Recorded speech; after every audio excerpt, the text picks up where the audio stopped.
This audio presentation of the Brotherhood of Angels and of Men by Geoffrey Hodson is brought to you by audioenlightenment.com. Copyright 2015. All rights reserved. Forward. I've been asked to introduce this book to a skeptical world, and yet a world in which every religion, each scripture, asserts the fact of the existence of angels and of their occasional appearances among men. They may be called by any name: angels, nature spirits, devas, shining ones, elementals. Angels or devas is a term often applied to the higher grades, nature spirits, elementaries, fairies to the lower. At this period of evolution, we are under the influence of a natural force, which will slowly become predominant in every department of nature. It is the force which works for cooperation between angelhood and humanity, and seeks to build bridges by which the two great races, human and angelic, may combine for their mutual good. These bridges are ceremonies, chiefly in religious and in Freemasonry, for these deal with the highest spiritual worlds through all worlds, the superhuman, the human, down to the lowest, the subhuman. I have not studied the subject closely as Mr. Geoffrey Hodson has done, but his observations are congruous with the many details in Hindu books and with my general knowledge of the subject, gained in traveling to different countries as well as by reading. In Hungary, for instance, the nature spirits of the earth seemed especially active, quaint little creatures, veritable gnomes, entirely different from the gorgeous host of Kubera in India, though both are concerned with the mineral kingdom. This book is especially interesting in the suggestions made by the angels of ways of reaching them, and as to mutual cooperation, and many may be inclined to work for the Brotherhood of Angels and of Men. Annie Besant, 1927. Preface. As I consider a preface to this reprint of the Brotherhood of Angels and of Men, I found myself in thought and memory back again deep in the woods of a small village of Sheepscombe in Gloucestershire. There in 1924, as I was endeavoring to observe and record descriptions of the nature spirit life, I almost suddenly found my consciousness translated, if I may use such a term, to a level at which I beheld the great member of the angelic host, whose name himself to me, Bethelda. While I was fully conscious and able to dictate, he transmitted to me ideas, which have gradually become published in 5 successive books. Whenever I return to England, I always revisit the much-loved village, the cottage and the garden and the woods, where my mind became open to some knowledge of the kingdom of the gods. Indeed, a book of that title, illustrated by a South African artist, Miss Ethelwyn Quayle, is just now reappearing in its 7th edition. Thus, I understand the idea of collaboration between angels and men in the service of God and humanity has reached large numbers in many parts of the world, and the guidance given in this book has been practiced beneficially by many people. I am grateful to the publishers of these books, and especially to Dr. Annie Besant, who so generously encouraged me from the beginning and wrote a foreword to this book. Geoffrey Hodson, 1973. Chapter 1. The Brotherhood. The ideal of this brotherhood is to draw angels and men, 2 branches of the infinite family of God, into close cooperation. The chief purpose of such cooperation is to uplift the human race. To this end, the angels on their side are ready to participate as closely as possible in every department of human life and in every human activity that holds cooperation in view. Those members of the human race who will throw open heart and mind to their brethren of the other sphere will find an immediate response and a gradually increasing conviction of its reality. While the angels make no conditions and impose no restrictions or limits to the activity and development resulting from cooperation, they assume that no human brother would invoke them for personal and material gain. They ask for the acceptance of the motto of the Brotherhood and its practical application to human life in every aspect. They ask those who would invoke their presence to concentrate the whole of their faculties on the development of the qualities of purity, simplicity, directness, and impersonality, as well as on the acquirement of knowledge of the great plan whereby the spiritual, intellectual, and material constituents, composing alike man and the universe, maintain the ordered march of evolutionary progress. In this way, the fundamental basis of every human activity will be the teaching and doctrine of that divine and ancient wisdom which has always reigned supreme as the directing influence in the council of the angels. The special division of the angel host, with whom cooperation would be immediately practical and beneficial, are the angels of power, the angels of healing, the guardian angels of the home, the angels who build form, ever embodying archetypal ideas, the angels of nature, the angels of music, the angels of beauty and art. The angels of power. The angels of power will teach men to release the deeper level of spiritual energy latent within them, and will fill, inform, inspire, and charge every human activity with that fiery and resistless energy which is their most prominent characteristic. At present they find in ceremonial a natural medium for their gifts and for their desire to aid their human brethren. Ceremonial always attracts their attention, and properly performed provides a channel through which they can pour their forces. They are present at every religious ceremony, participating according to the measure of their capacity, and to the degree which the ceremony itself permits. They can work more powerfully if the mental attitude of the officiants and participants is receptive. Angels of the healing art. The healing angels, under their mighty head, the archangel Raphael, being filled with love for their human brethren, pursue their work continuously. Their presence by the sickbed of men is a reality, though the minds and hearts of the majority of those responsible for healing of sickness are closed against them. Many who suffer and who have suffered know them well. They stand in their thousands on the spiritual and mental threshold of every sick room, in hospitals or home, eager to enter in. Hitherto but few have succeeded. The barriers, upraised by human minds, are often insuperable. Should they break through these in spite of opposition, the precious healing which they bear in outstretched arms would be lost, dissipated in the effort to overcome resistance. Guardian angels of the home. The guardian angels love the homely ways of men. They desire to share the hours of labor and of ease. They love children and their play, and all the happy atmosphere of the home. They would guard men's homes, keeping away all influence of danger and of strife, of darkness and disease. They hear the children's prayers at night and bear them to the Lord, and they vivify every human thought of love by adding something to their love and life. Often they bear the thought of its mission and pour it, illumined and increased, into the receiver's heart. They tend the aged and the sick. They are ever ready to shield from harm. To all whose hearts and homes are open to them, they would gladly come, bringing many blessings from on high, blessings of harmony and love. The building angels guide growth in every world and shaping it according to the law, seek ever to improve, to perfect and inspire. Each immortal spark which finds birth in worlds of thought and feeling and flesh, and growing becomes man, owes all its vehicles or bodies to the angel builders. So also do every gem, every plant, every animal, every globe, and every universe. They stand in graded orders, these builders, each pouring at his own height. The lesser one builds gem, the greater one worlds. There are some who build the outer forms of angels and of men. It is lack of recognition of their place and aid that has made childbirth in later times a period of agony or death. When men evoke their aid, they will teach the human race how to bring forth their kind with joy. They will see that the great sacrifice is no longer marred by fear and cries of agony and woe. These angels who build man have as their queen a holy one, who won freedom from the burden of flesh and, ascending, joined the angel host.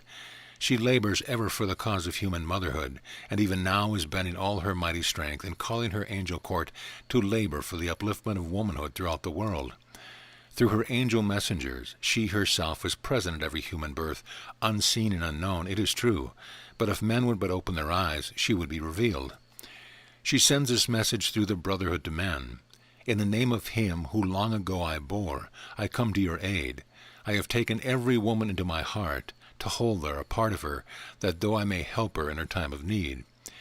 Uplift the women of your race till all are seen as queens, and to such queens let every man be as a king, that each may honor each, seeing the other's royalty.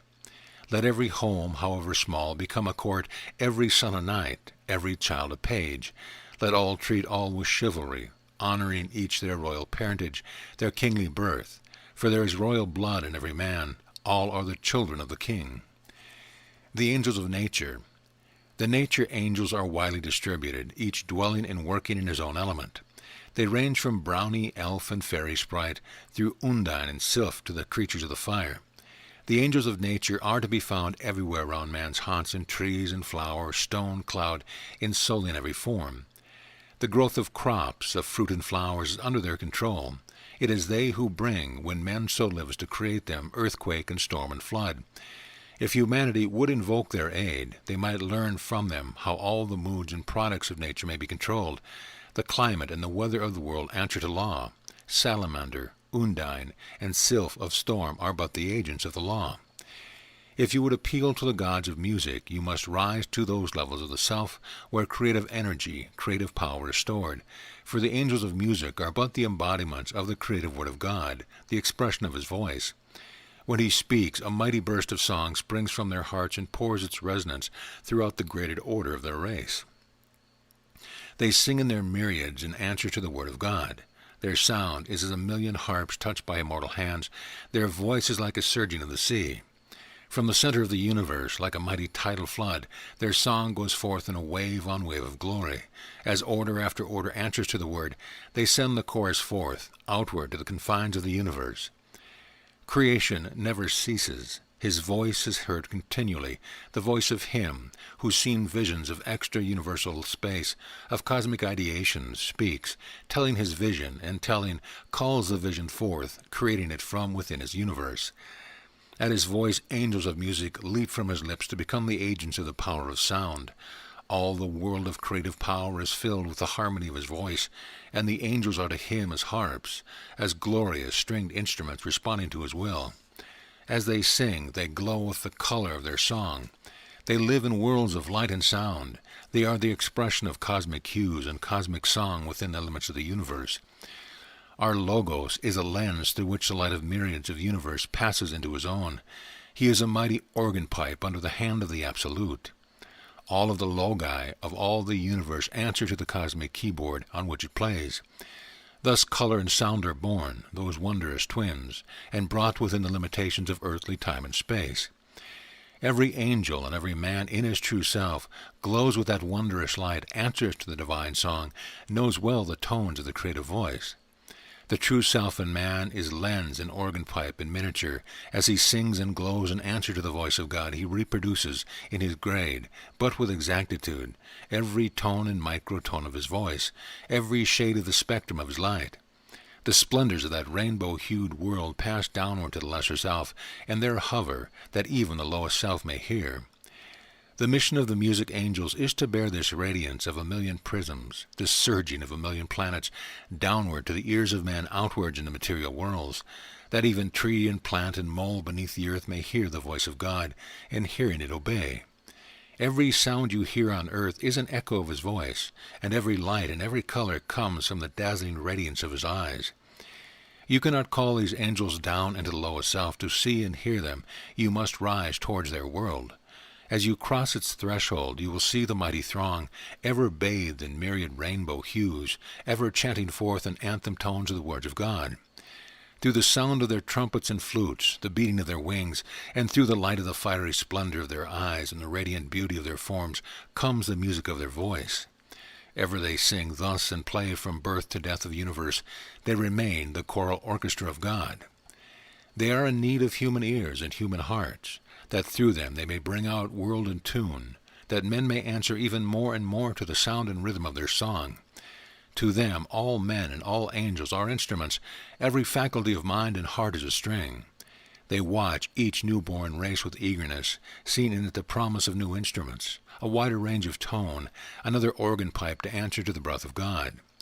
They see the unity of all, know each is a part of the one great instrument upon which God plays that which He hears beyond the realm of time and space. Through this instrument, through all the manifold music, throbs the beauty of His heart, the rhythm of the universal pulse. All the movements of the stars, the lightning and the setting of suns, the birth of planets and their death, the evolution of the race, the waves that break upon the shore, the rise and fall of continents, the melting of the polar seas, the beating of the hearts of men, the germination of the seed, all these respond to the rhythm of the pulsing heart of God. This is the burden of the song the gods of music sing. Angels of beauty and of art. Everything divine is beautiful, expressing in its degree the perfect beauty of the Absolute. The greater the density in which God limits Himself, the deeper His beauty lies hidden. Some among the angel host, seeing the beauty of their God, themselves embody it, and take it as their duty in the world of form to aid the builders of form, that they may fashion all things, never forgetting the beauty of the pattern by which they work. These angels of beauty seek to mold both growing and completed form, that more and more the hidden loveliness may shine forth. As music angels are the voice of God, these angels are His hand, with which He paints upon the canvas of the universe the picture of His vision He has seen. Every time a man aspires towards the beautiful and tries to model, paint, or draw according to the highest he can see, he makes himself akin to the angels of the hand of God. For a time their rhythm becomes his. If he called them, they would come and add their vision to his own. Their genius of color and form would wake in him their thirst for all things beautiful. They would strive to stimulate his mind to break the conventions and the limitation of his time. They would implant new theories, fresh ideals within his brain, so that the tendency of human mind to set a limit and fix a law would be overcome, and creative genius, hid deep as though within a prison, would be released.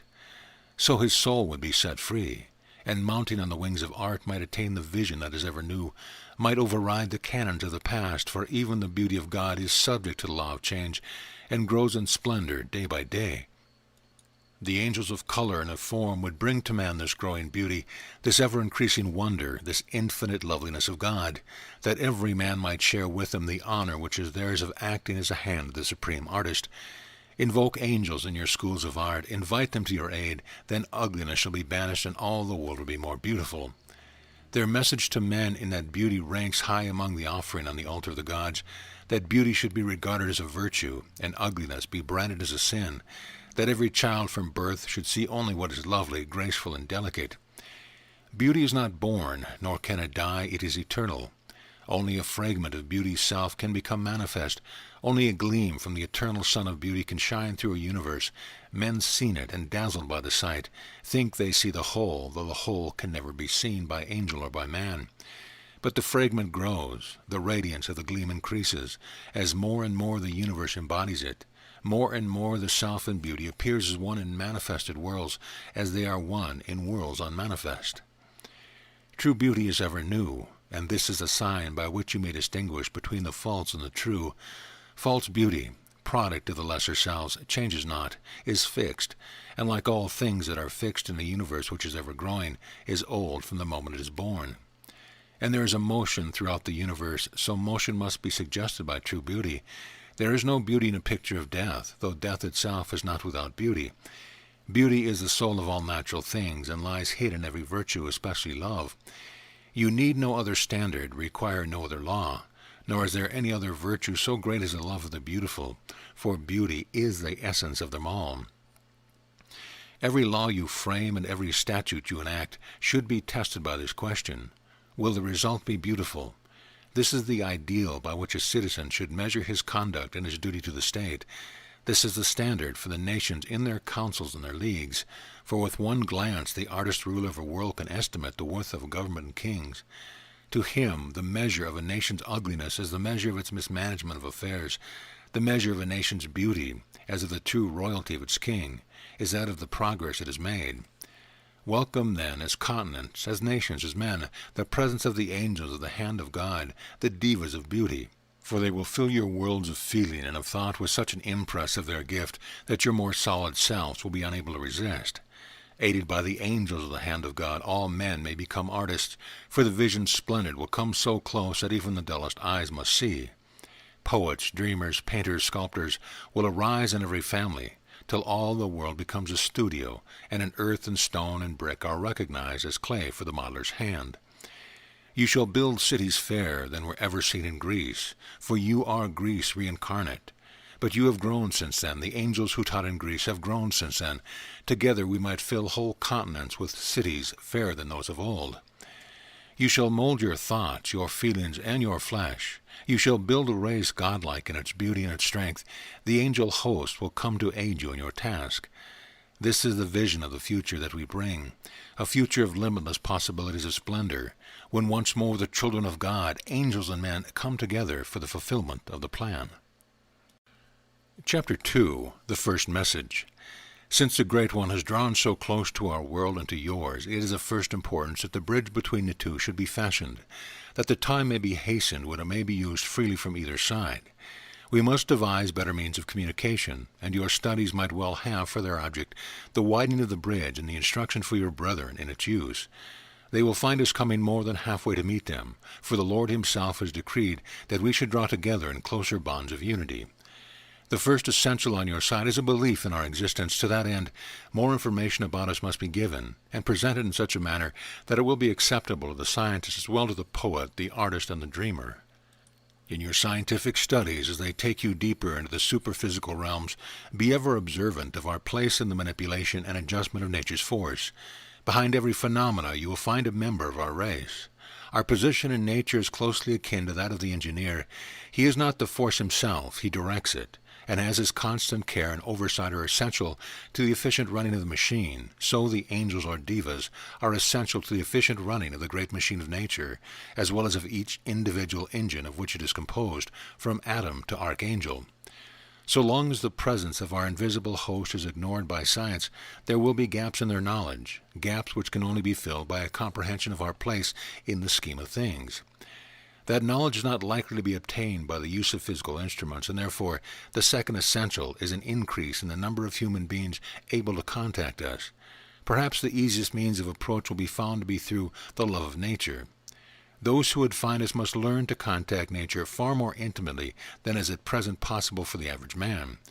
In addition to a deeper appreciation of the beauty of nature, there must be that reverence for all forms and moods, for all her manifold expressions, which springs from a recognition of the presence of the divine, of which these forms, moods, and beauties are but the outward expression. From such an appreciation there will arise naturally a realization of the sacred nature of all beauty, and a desire to draw near to the divinity within. Beyond that again, a living sense of unity with nature must be reached till you can see yourself in every tree, in every flower, in every blade of grass, in every passing cloud, and realize that the manifold diversities which compose a valley or a garden or a wide panorama of mountains, sea and sky are but expressions of the one self which is in you, of which you are a part, by means of which you can pierce the external veil of beauty till it can hide from you no longer the vision of the self. When this realization has been gained, you will be on the threshold of your world. You will have learned to see with our eyes, and to know with our minds, and to feel with our hearts. This capacity alone, however, will not suffice, for it is yet a bridge which few can tread. It may nevertheless be regarded as a broad highway leading to the bridge. Every true artist has gone along the road, yet few have found us, for the inquiring mind of the scientist and the penetrating gaze of the seer must be added to the sensitiveness of the artist. The scientist must learn to begin where the artist leaves off, and placing himself within the central heart of nature, pursue his investigation outward towards the circumference. He will not lose in his self-realization that clarity of mind, that exactitude of observation which he so rightly prizes, but he will direct them from a new point of view. He must place his mind inside the tree, the plant, the animal, the element, the atom he would study, and to do this he must first follow the path of the artist and the poet, the philosopher and the metaphysician, combining the capacities of each within himself. The realization of the angel world will gradually begin to illumine his consciousness, and through it every problem to which his mind is turned. Let him first gain the necessary technique of the laboratory and the textbook, and then, forsaking these for a time, let him meditate, preferably amid the beauties of nature, appealing to us for guidance and for aid. If he be sincere, knowledge will surely come to him. Next comes the way of ceremony, where divine ideas, words of power, and precision of action are combined in a manner closely corresponding to that which the angels work. Let all the churches and all the priests who seek this way throw open their minds and their work to us. Grant us a greater share in their beneficent activities. Members of the angel host are hovering over their heads of all congregation, standing beside every priest. Yet how often do they find themselves shut out by barriers upraised by human minds?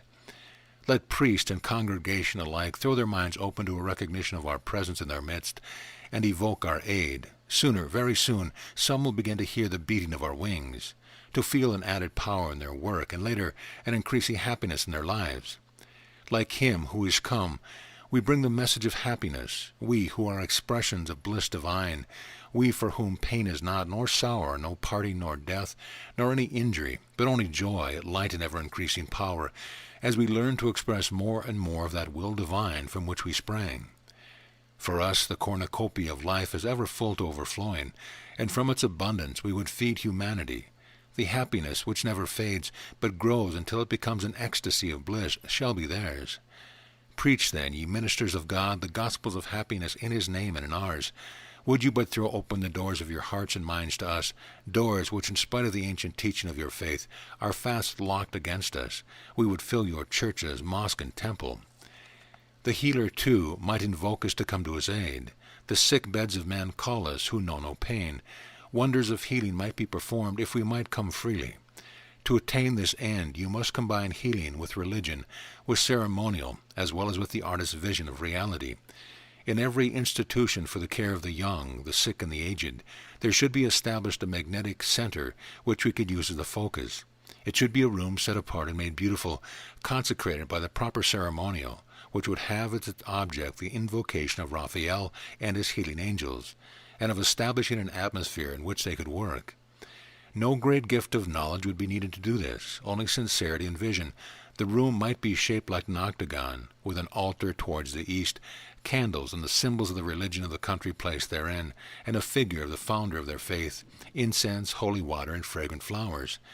Every morning a ceremony of invocation of the angels should be performed, and every evening a service of thanksgiving.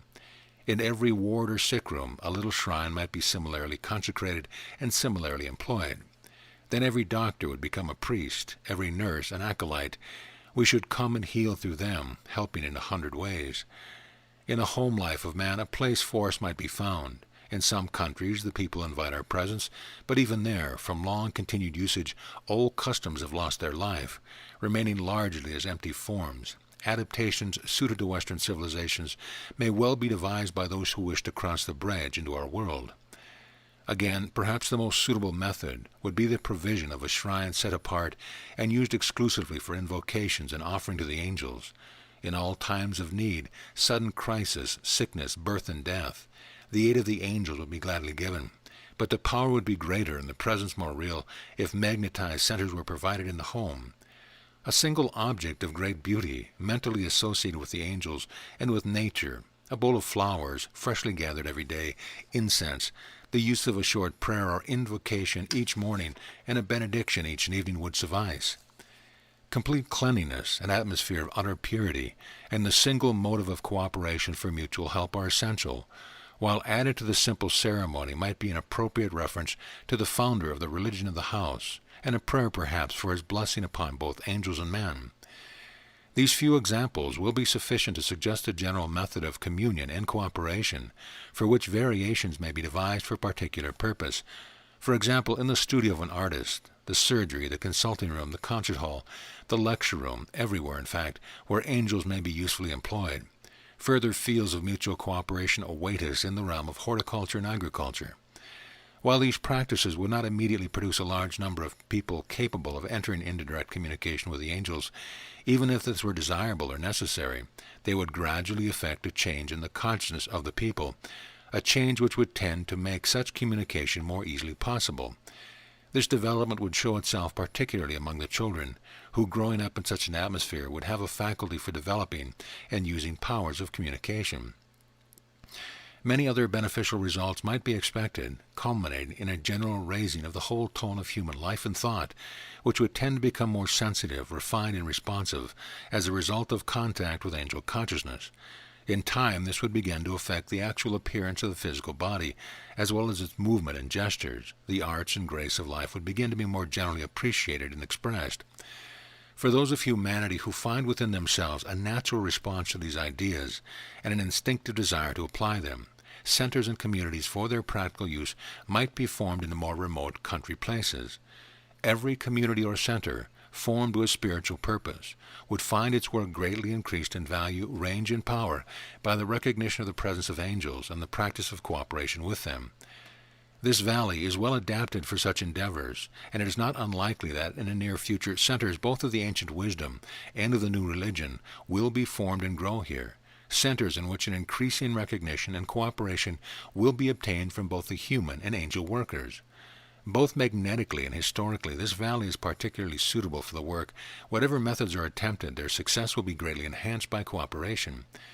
A very great readiness to combine will be shown by the angels of this district, provided always that the work has as its basis the ideals and ideas of the ancient wisdom.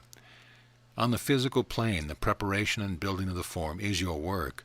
On the inner planes, we will combine with your superphysical selves in pouring in the life, in stimulating the inner growth, in the protection of the center from intrusion, and in the conversation and conservation of the power generated.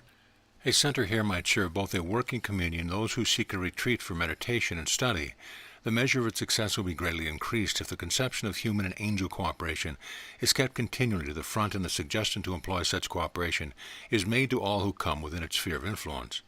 Developments might be expected, which would be the provision of the sanitarium and rest house, a semi-monastic institution as a retreat, for a purpose of study, meditation, and investigation, with departments for literature, arts and craft, dramatic representation, dancing and rhythmic exercise.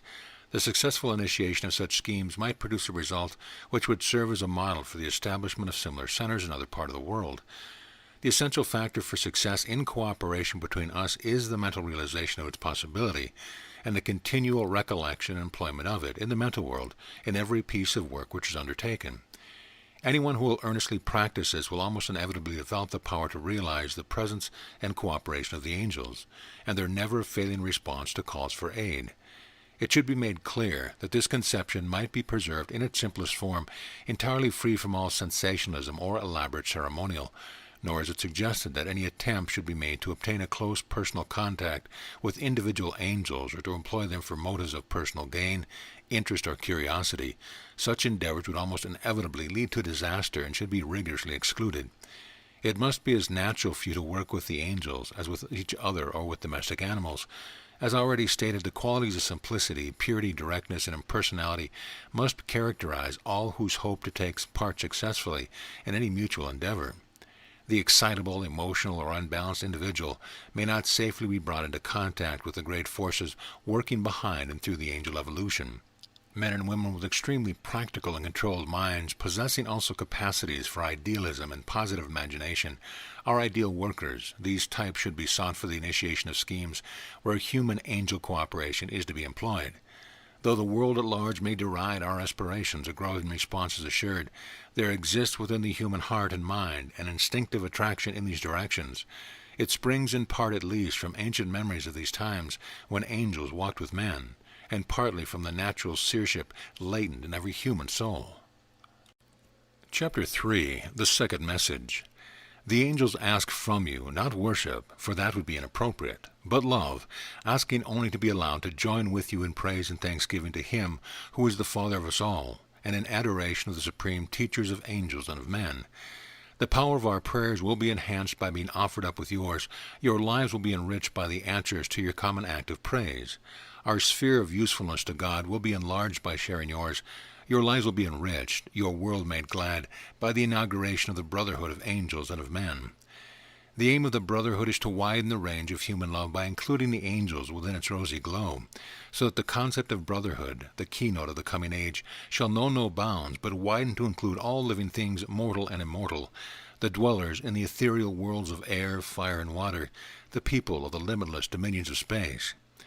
The time approaches when they will no longer remain invisible to you, for as you throw open your worlds to them, so will they cease to resist your entry into theirs.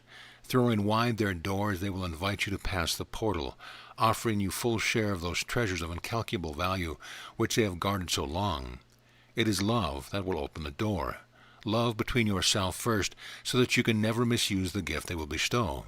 Love also for them, your brethren, to whom your love will give the power to reveal themselves.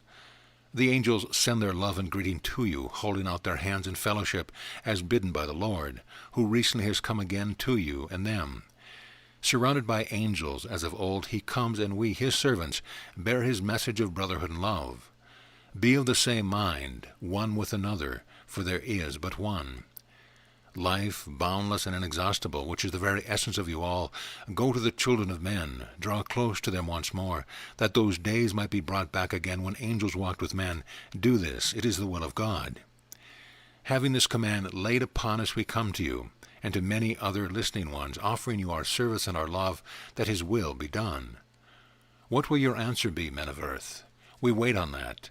We would light a fire in your hearts, that you may feel the glow of the same great flame that burns within us, the flame of divine life, that restores as it consumes, ever renewing its fiery power in the lives of those in whom it burns. That is the meaning of the angel life. This is the secret of the angel fire, the fire divine which burns continually. It is the flame which leaps from that immortal spark, our innermost selves, which springs from the central fiery heart of the universe, the spiritual sun. All your faculties will be increased, and all your powers enhanced, till life becomes an ecstasy, till unsuspected beauty reveals itself in everything, till undreamed of capacity for love, for life, for happiness arises within you. Thus you shall find your way to that kingdom of happiness, of ecstasy, of bliss, to which our Lord in his divine compassion would lead you. All this and more awaits you in the future, a future that shall be near or far according to your response to him and to his angel hosts. He desires to open a new world to you, new yet older than yourself, to open to you kingdoms yet invisible. He will remove the scales from your eyes, and the vision splendid will be yours. Come into that kingdom, the land of immortality in which we dwell, and share with us the joys which never fail, the splendors of a world where death is unknown, where separation is not, nor any pain. Let the beauty, the power, and the joy of the vision flow down into your world, healing its distress, relieving its drudgery, ugliness, and vice, that all men may lift up their heads in pride, having once more become the gods they ought to be. Begone the sunken eye, the withered cheek, the scowling glance, the shamed mien, the ugly home. Let life be beautiful for all, not for the few alone, for he who comes to all, and he would remove those dark blots upon your race, for he sees the God within you struggling to be free. These lives, dark, drear, dull as a tomb, must be made glad, must be filled with joy, must be given the freedom which he bids you give. Raise up the evolving God. Do not press him down or bury him deeper and deeper in the mire of your own selfishness. So shall all be lifted up. A fairer race shall be born, a nobler type evolve, and a more worthy temple be reared of human body, happy, healthy, strong, and free, fit dwelling for the God hidden within them.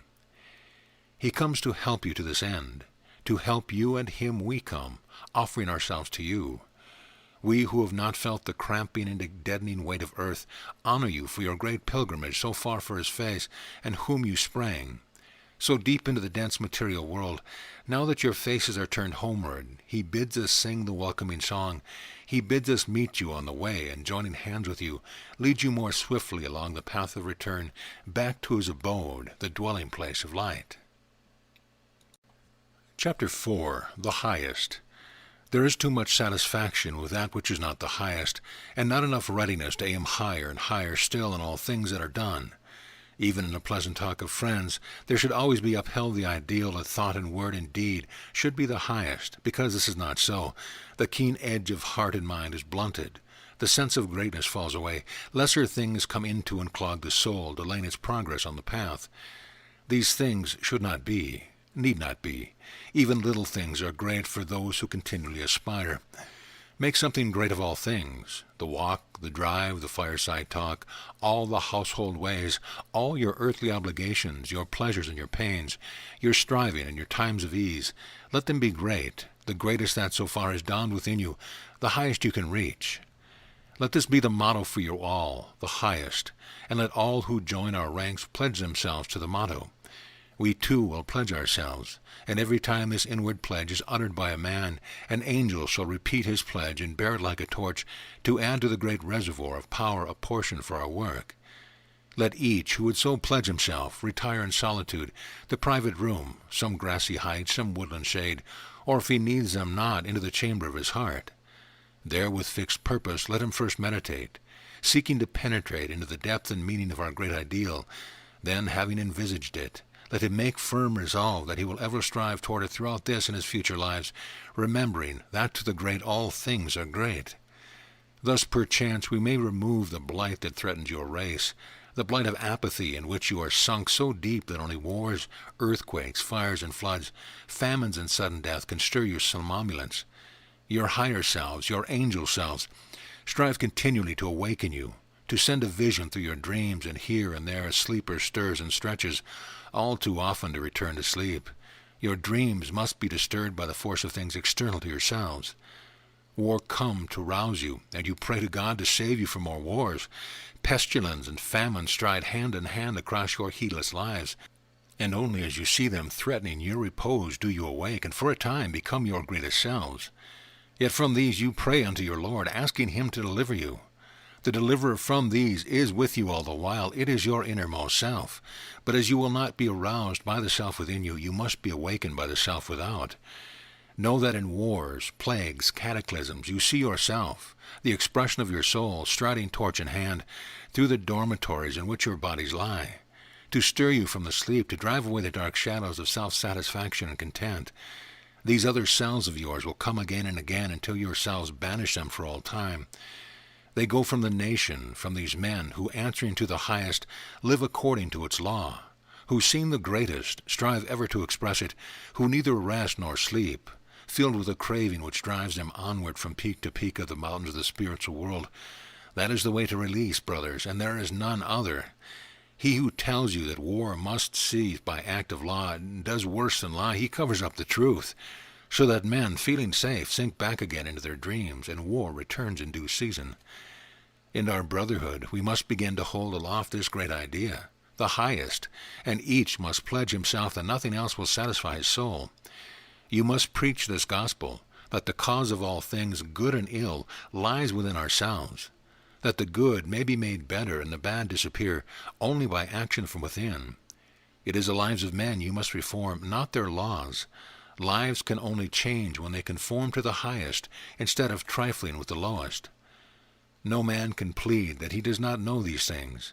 Messenger after messenger has come and spread the truth abroad. It is you who have locked up such truth in temples, church, and mosques, and taken refuge in the courts of law, till self-denial is unknown, and is displaced by denial of the self. Still you laugh contemptuously when told that love shall save the world, or purity, or truth, or law, or sacrifice. You have hardened your hearts, yet he still comes, the embodiment of love, purity, and truth, of law and sacrifice, to teach you once again the ancient truth, lest war, or even greater war, should take his place as teacher of angels and of men. Let this be our motto and our password, the sign by which we know each other by day and night, the highest.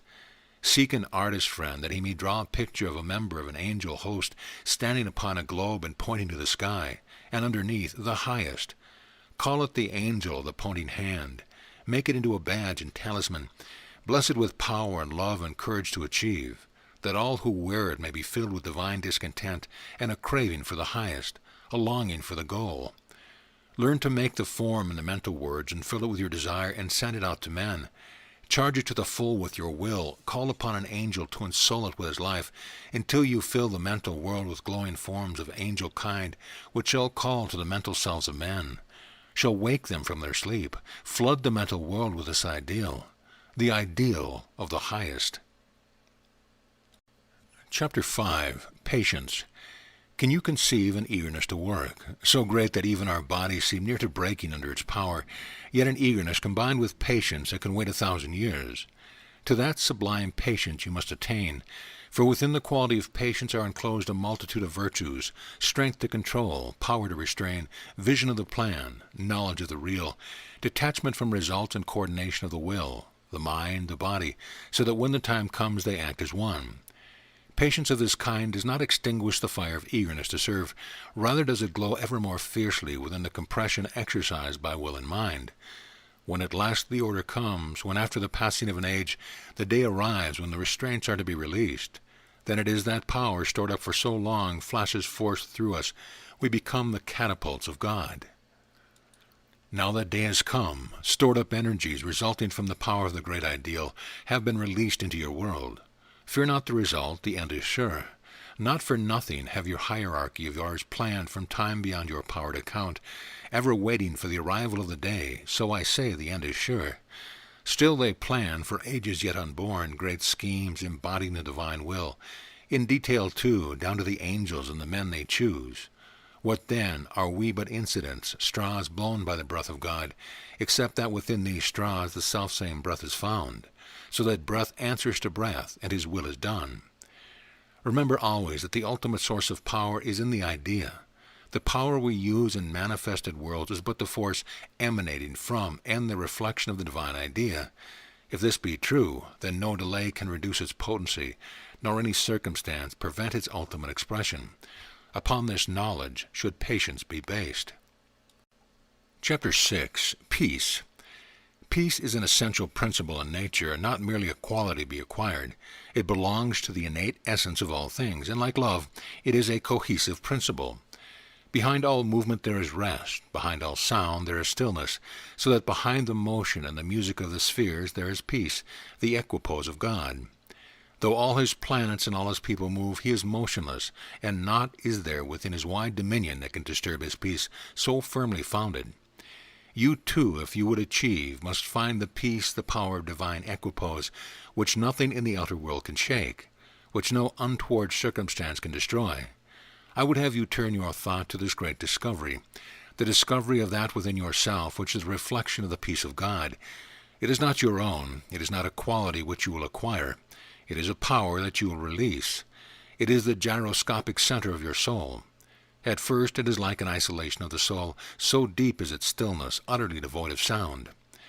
The way to this realm of peace lies through the mind, for the roads which lead towards its boundaries are paved with thought. Over those roads the soul must tread. Therefore, by thought you must begin. Think frequently peace. Mistake it not for quiet, nor any condition of external things. However noiseless, however still, you must plunge deeper into the innermost recess of the soul, in quest of land of peace. It is not of the mind, nor of the heart, though the essence of both is rooted deep within it. Meditate on peace. Thus you will pave the road, which you must tread later, so that it be smooth and easy for your feet as you walk, and near the frontier the sense of manifested life will gradually fall away, and you will feel alone. Fear not, 'tis but the aura of the land of peace which stresses far and wide and meets you on the road. Enter it, and let its power strengthen you for the later stages of the quest. As the stillness deepens around you, welcome it, and let it permeate your soul, till every nerve, every atom seems to find rest. Mistake not this deep reflection for the goal itself. As many have done, peace lies still deeper. The innermost recesses must be explored, even while all nature seems to pause, and the goal almost to be won. Press on your quest. The drawbridge is down, the porticles raised. Press on, for compared to the peace which now awaits you, that which you have known is as discord and turmoil, as far from reality as earthly fire is from your spiritual sun, yet related to it, and therefore to be encountered on the way. It was external peace, and not your own. Pass then through the gates, and be lost in that which is yourself. Fall into the abyss, plunge into the pool which, though it seems but nothingness, is everything, the pool of peace. Think deeply on these words, my brothers, and try the quest. It is part of our angel discipline, the schooling of the angel host. Lacking the anchorage which your earthly bodies give to you, the divas are useless in great tasks, till they have found that stable point within your innermost depth, which serves them, as your bodies serve your minds, for leverage. Lacking flesh, they have to find the fulcrum deep within. Why should you not find it too, and having both the inner fulcrum and the flesh, preserve the outer poise unshakable, which is the expression of spiritual peace, the final deepest point of self, beyond which self is not? It was from this source so deep within that the power was released which the raging tempest of the Galilean sea should be gainsay. It was from that land that he spoke, saying unto wind and wave, Peace, be still. Though it is no earthly peace, it wields the power that all earthly things must own, resistless in its might. When he gave his peace to his own, saying, Not as the world giveth, give I, he spoke from the same inner land. Thence came also the power which, through his music, tamed the wildest and most warlike creature of the Thracian wilds, which drew down the branches of the trees and held them still, which forced the lion and tiger and the snake to loose their fierceness and their lust and become quiet. For Orpheus sang, Peace be still. And ever, where her presence is, there is peace. Their motion seems to cease. So he who lives forever in that land of eternal equipoise comes bringing peace, and as he, coming thence, brings peace to the world, so may you.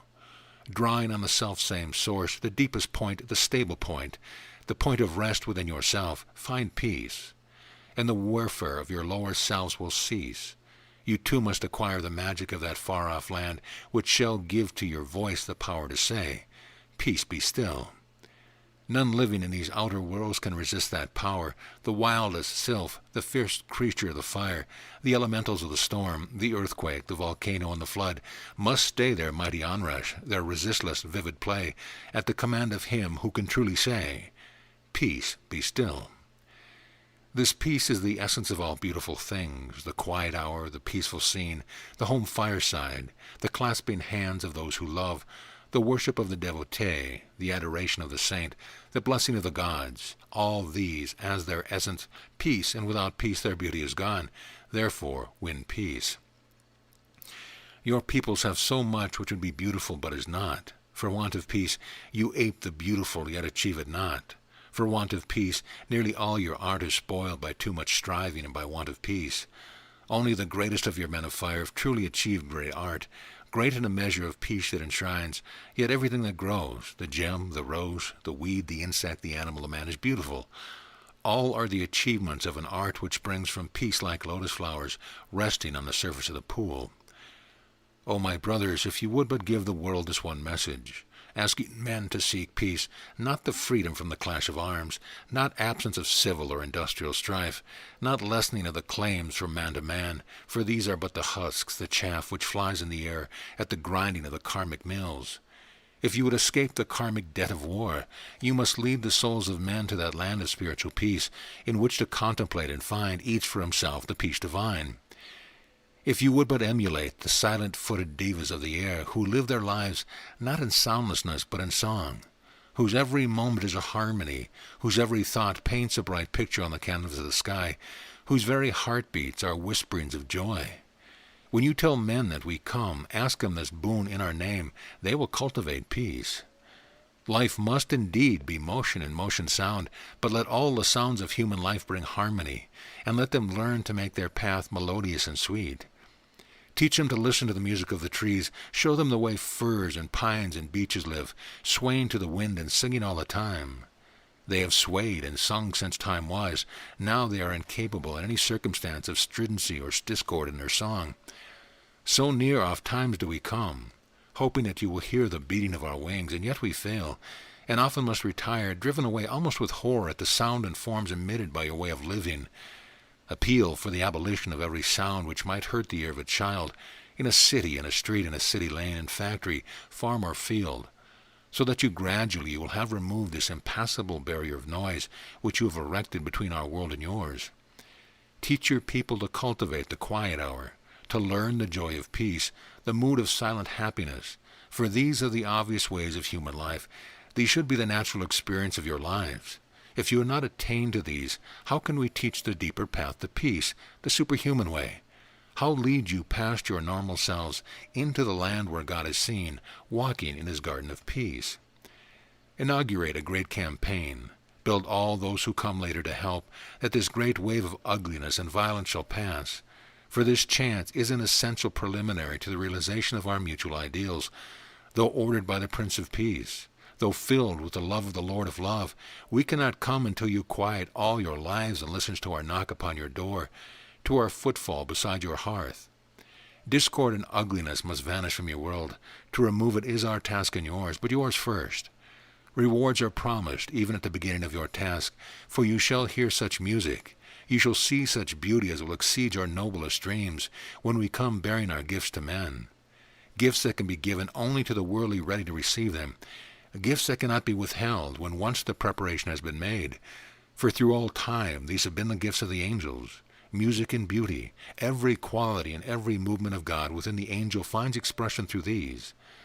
Love, one for another, between us, shows itself in bursts of song. With us, great thoughts are symphonies, and as we enter love to love and thought to thought, all the air about us is filled with tones and supertones, with harmonies, song, chant, and great chorals, not manufactured as something to show our gifts, but as beauties which cannot be withheld, beauties which spring forth full-born, natural expression of our intercourse, our lives of love and labor in our own world.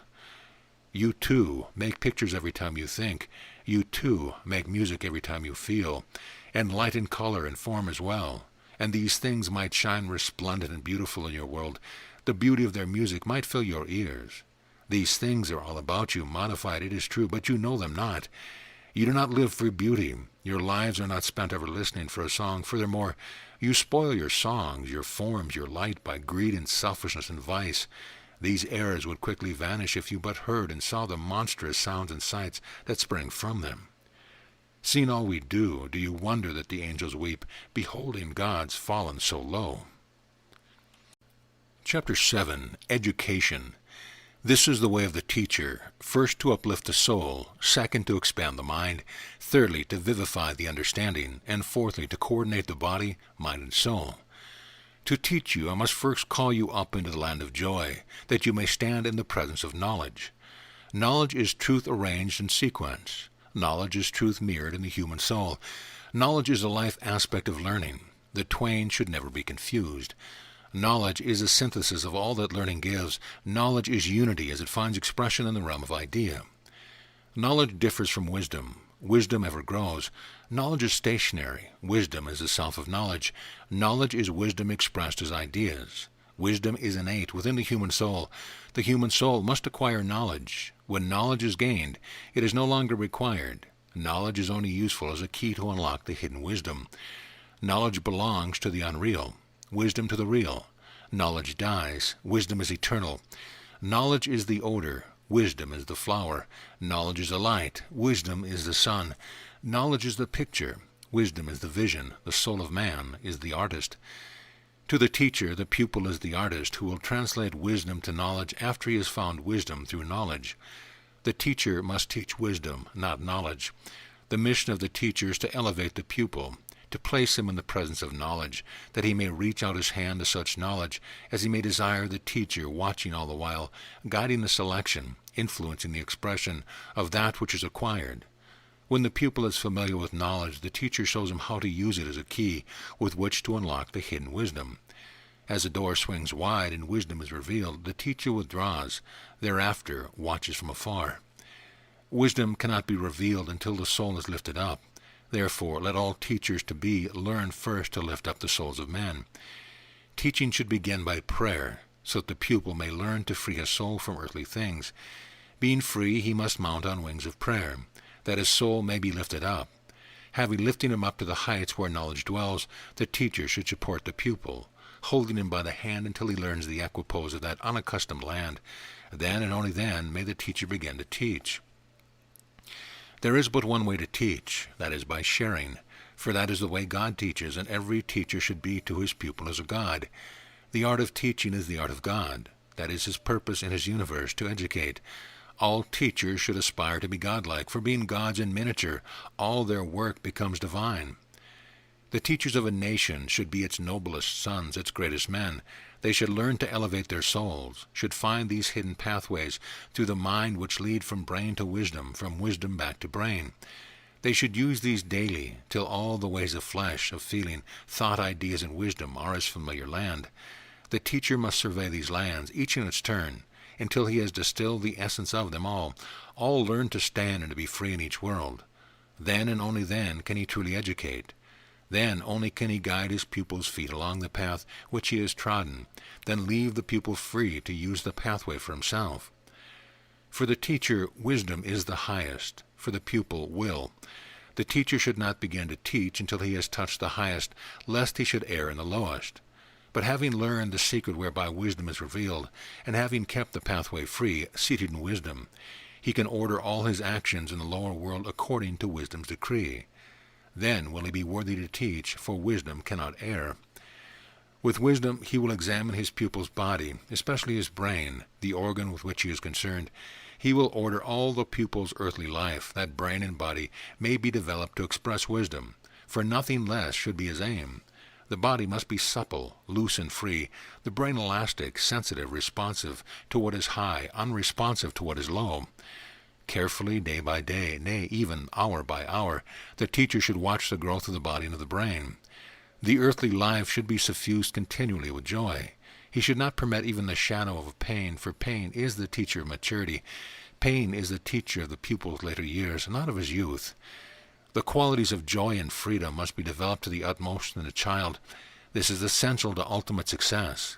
Failing this, growth will be warped, body and brain will harden, the higher faculties will be dulled.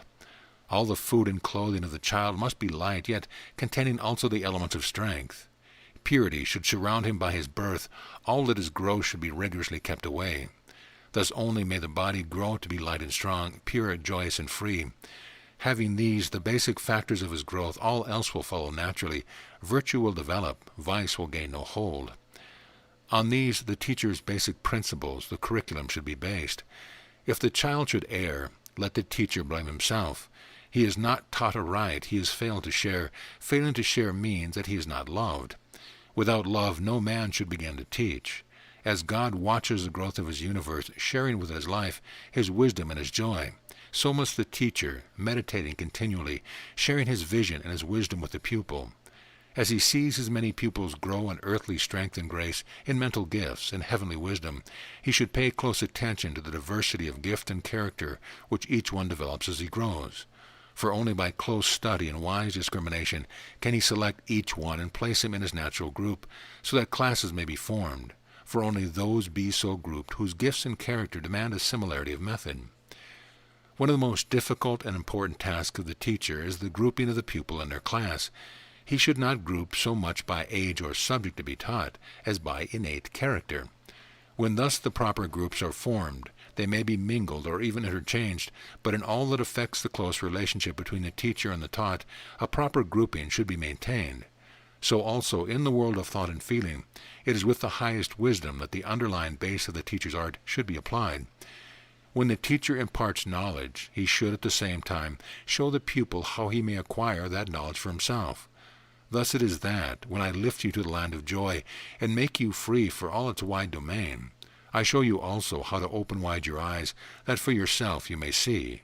For this is the teacher's way. Chapter 8. Joy. I would sing to you of joy, the joy of the gods, as they revel in the land of joy. The land of joy is a land of dreams, where every dreams come true, where every thought and answering thought thrills with joy.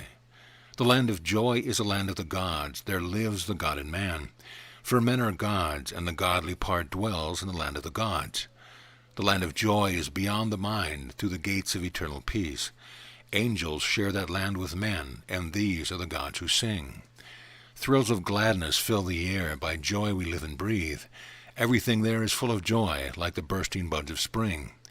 Throughout all the land is the freshness of morn, of dew, of bud, of flower. Lightly the angels pass on their way, wafted on wings of joy. Nature wears a perennial smile, a smile that is ever new. Laughter rings through the woods and dells for the joy of eternal spring. All power, all truth, all vision, all work, all life is expressed in that land in terms of joy. An effort of will sends a wave of gladness through that land. New tasks are welcomed with a smile of those who greet their dearest friend. Every heart and every soul thrills with the dancing gladness of spring. Vast choirs of angels sing songs of joy. Cherubim and seraphim disport themselves, their winged faces shining with joy. In that land every thought becomes a poem. The lower man must join the higher man in the land of joy. The twain must walk together through its green places. The higher man is calling, ever calling to the lower, come, come into the land of joy. As his eyes are opened, splendor on splendor is revealed, the fluting pipes of seraphim, the treble songs of cherubim. Those twin songs sing and play in concert in the land of joy. No earthly eyes can see, no earthly ears may hear the vision and the music of this land. No earthly hand of lower man can ever truly write its wonder and beauty, its ecstasy and thrilling gladness. It is the land where every earthly happiness finds birth. A single thrill within it gives birth into 1,000 happy hours in the world below. Its wayside flowers are parents of earth's most luscious blooms. Its trees, waving in the evening breeze, send divine melodies to the lower ears of men. Spring-like freshness of air, lily-scented bowers, oceans wide like mighty frosted panes, reflecting the noonday sun, rivers of crystal, streamlets whose waters are of precious stones, waterfalls and cataracts like broken sunrays flashing through 1,000 prisms, billowing foam, showers of spray of diamonds, each drop lighted with an inward sun, tall trees like stately mothers of the gods emerald-clad, clouds that alive and gambol like the lambs as they float across a sky of sweeping vastness with ever-changing hues, lighted as if by 1,000 sunsets, air balmy, buoyant, and full of songs, like the trickling of a rill, air of particles which constantly explode and shed bright radiance, vitality, and all the fresh odors of spring. Of such is the land of joy. It is a land of fair valleys, towering heights, vast chasms, great precipice, every rock and stone bejeweled with 1,000 gems, earth that is pigment reflecting the hues of the sky, each particle of earth a separate life, a pulsing, heart-shaped diamond, translucent, yet full of color and of light. Every shade that passes over the sky changes the color of the earth, is broken to 1,000 hues by myriads of nature's prisms. There are no deserts there, yet all the land is like an oasis, a mirage that is true. In that land, so far and yet so near, the immortal self of man resides. There all day long he walks, campaigned by his angel kin, each ensouled by joy, each its embodiment. There distance is not, for all the world is at his feet. There no time passes, for eternity is his. Such is the land wherein the souls of men dwell, such is man's spiritual home.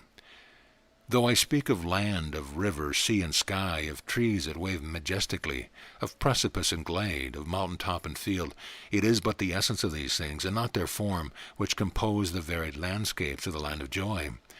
For it is the land of light, where all things are light. There are no forms that you would recognize as form, yet form is known through the cognizance of the essence of all form.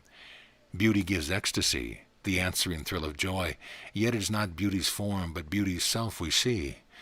In this world of eternal gladness there are no words, for the soul of men and angels have no need of words, nor are there thoughts, for thoughts are but divisions of ideas, as words are but divisions of thoughts. Here division cannot be, for the land of joy is unity made manifest, yet not in form. Unity is the basic law of the land of joy. All the knowledge that men acquire by thought is here, without the need of thought. All the deepest love they ever feel is here, universally shining, not from a center or a part, but implicit throughout. The music that you know by thought, by feeling, and by sound is a faint and far-off echo of its universal music. Before this music would find true expression in lower worlds, every atom of the world of thought, of feeling, and of flesh would have to learn to sing, so that there would be no more room at all for anything save music. Even the interstices between the particles which build the form would be filled with song. Before the lower man could hear that wondrous song, he must be built anew, of singing atoms, so that he could hear the atom's universal song. Yet even then, for him the vision and the sound of the land of joy would be afar off.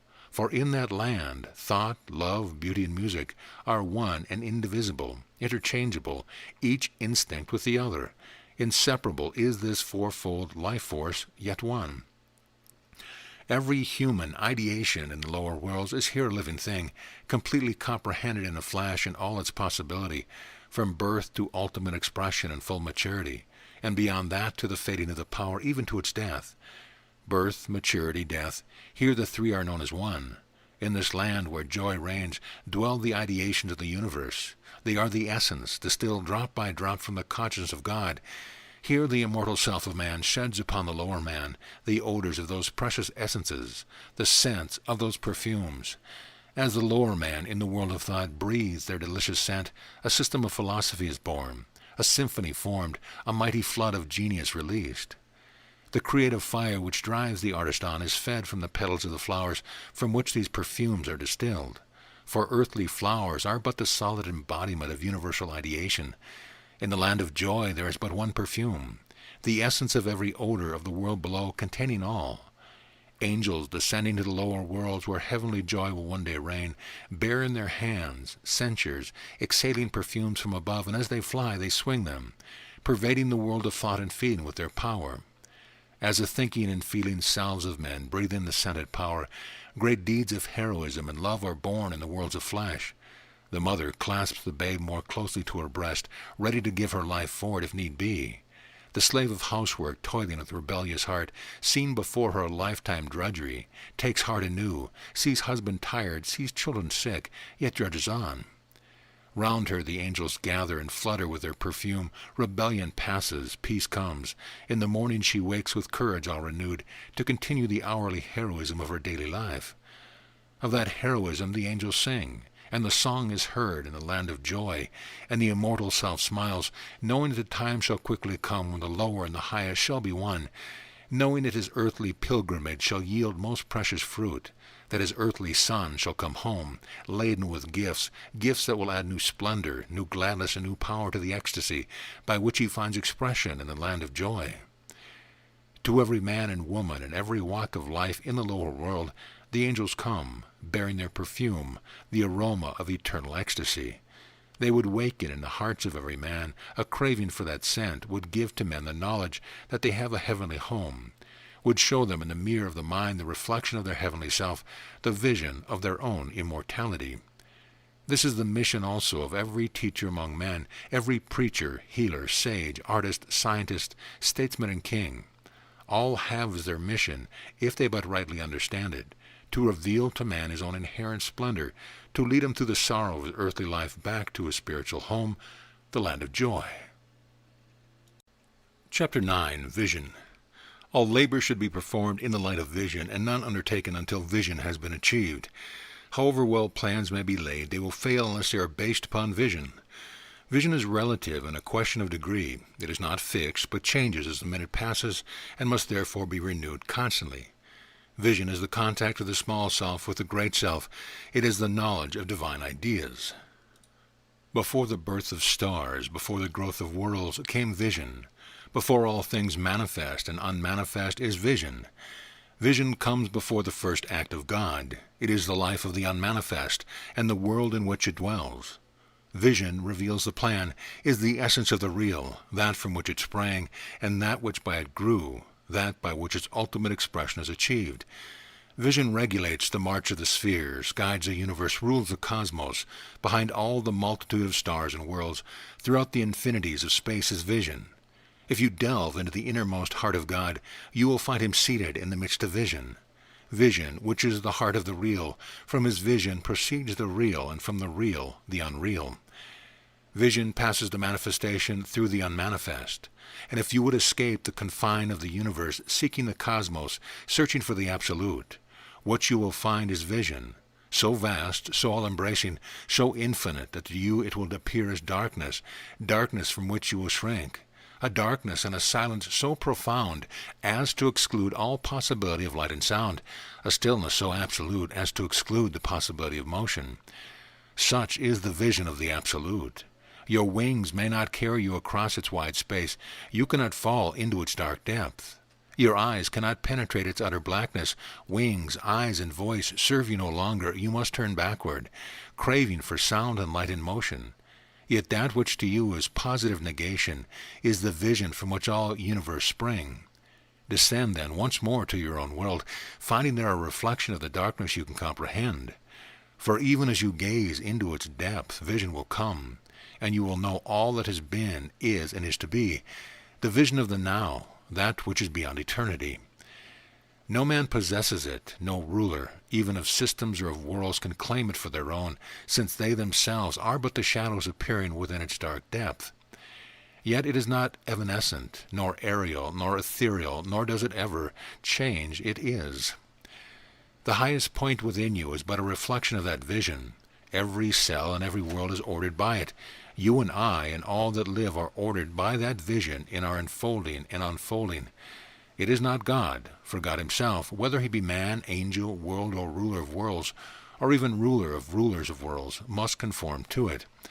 Whence it came is not known, nor ever could be known, for it is behind all knowledge, even of the Supreme.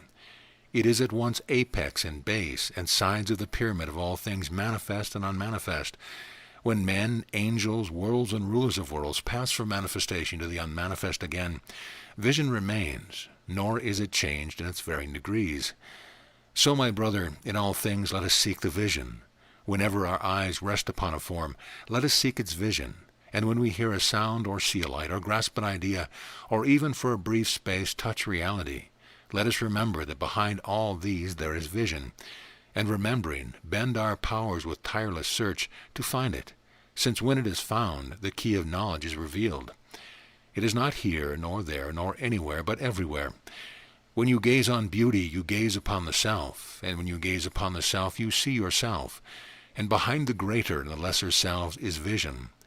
The vision that you have, the dreams of future lives, the splendor of great plans, the inward urge to tread the path, to find the goal, the craving of your hearts to make a perfect world, to heal the sick, to appease all pain, to annihilate the ignorance of man, the vision of all this in you, in a faint reflection of the vision seen by that which is a summation of all it is. For behind that, too, is vision. There is a graded order, including all visions, great and small. Remember this, and ever seek to test your own small share, raising it stage by stage through the graded orders which lead from the unreal to the real, and from the real to vision. Just as no vision you can have is comparable to that of the ruler of the world, so is his vision not to be compared with that from which it springs. In all your lives, in all the worlds, seek vision. Behind the atom and the gem, behind the growing plant and the mighty tree, behind the fawn, the lion, and the tiger too, behind the angel and the man, behind archangels and solar lords is vision, until you have found it in your soul, will not find rest. Sight, even mental sight, is to it as the idea of a world to the infinitude of ideations behind all worlds. Yet sight is the instrument by which it may be known, for there is a graded order of sight, a stairway of vision, winding in a never-ending spiral through all worlds and through all space. Somewhere on one step of that infinity splendid spiral way is physical sight. Next above is mental sight, the vision of the mind, and beyond that spiritual sight, which leads to universal sight, and thence to cosmic sight, and beyond that unknown sight. Unknown, save that there is no end, that somewhere in that unknown infinitude the highest and the lowest meet. There is naught separating the highest sight from the lowest, nor are they different, save as they show themselves in each individual soul. This is the starting point for every quest, that inasmuch as it can show itself through us, everything is ours, for within man too that mighty spiral can be found, not of him, but passing through him, winding its way from below, entering his feet as it were, and winding through him till it passes out above his head into his deeper self. Through all things these spirals pass, up them all things must climb within themselves. These lesser spirals are to the mighty curves of the cosmic stairs, as are its circular reflection to the rainbow. Not the rainbow itself, but expression of its light. Behind the lesser and the greater curves is vision, vision of the spiral whole. Chapter 10. Thoroughness. If you find and tread this pathway, seeing that everything you do is done with thoroughness and efficiency, absence of thoroughness is a denial of divinity. As divinity is implicit throughout the universe, so should thoroughness be implicit throughout your work. Set a standard for yourself. Absence of thoroughness means loss of force, since without it no work can be clear-cut in its outline, finished in its expression. Work should be regarded as a vessel containing force, the force of the idea behind it. Thoroughness gives to the vessel a perfect outline. Where the outline of form is perfect, there is no loss of force. Work should be regarded as a chalice held up to the mind, that through the mind the power of the idea of which the work is the ultimate expression may descend into it. If the work is not thorough, the chalice will be malformed, the wine spill, therefore work always with thoroughness. So God works throughout his universe, in which there is not even the smallest part, which does not bear the impress of his mind. Nothing, however minutely small, is overlooked, nothing, however great, that is not completely pervaded by and held within the grasp of his mind. He makes of his universe a perfect chalice. Under his control no force is ever wasted. The cup of his work, full to overflowing, never overflows. So also his ministers' work.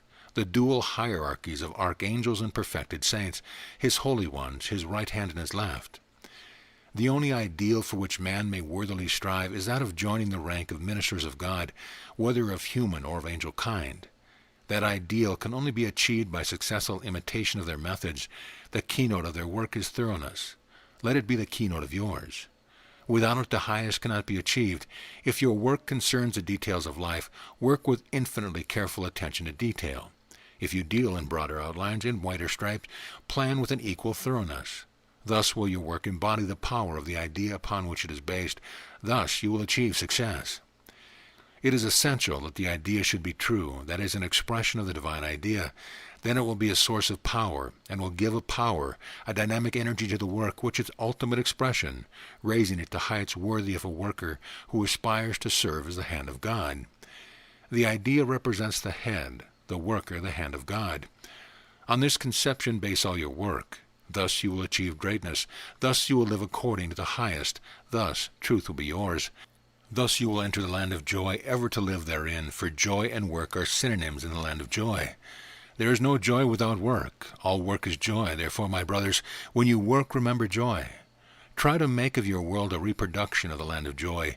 Keep joy uppermost. Flood your house with joy, your garden too. Let joyousness pervade your neighborhood. Preach, teach, inculcate joy.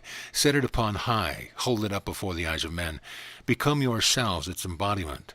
Thus will you bring the sense of the land of joy even to the earthly hearts and minds of men.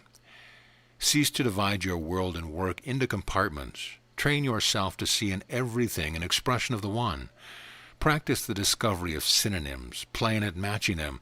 Do not pass from work to play, from play to prayer, from prayer to worship in your church, from church to recreation. Do all things as from a center from which they are seen as one, as indeed they truly are. This will give you a new meaning of life. Above all things else, this is the need of your race. You have lost the sense of unity. You are conquered by the delusion of diversity. You are enslaved by the apparent separateness of things. So you have lost the meaning and the true vision of life. That vision must be recovered before any advance can be achieved. The keynote of the true vision of the meaning of life is unity and diversity. Therefore, you must also teach unity. Unity is the most intangible of all the attributes. Seek to grasp it in the lower world, and it will evade you. Therefore, you must rise above diversity, beyond form, past ideas, even leaving the land of joy behind you, since joy is an idea. When the last vestige of an idea has been emptied from your soul, unity can be found. Chapter 11. Unity.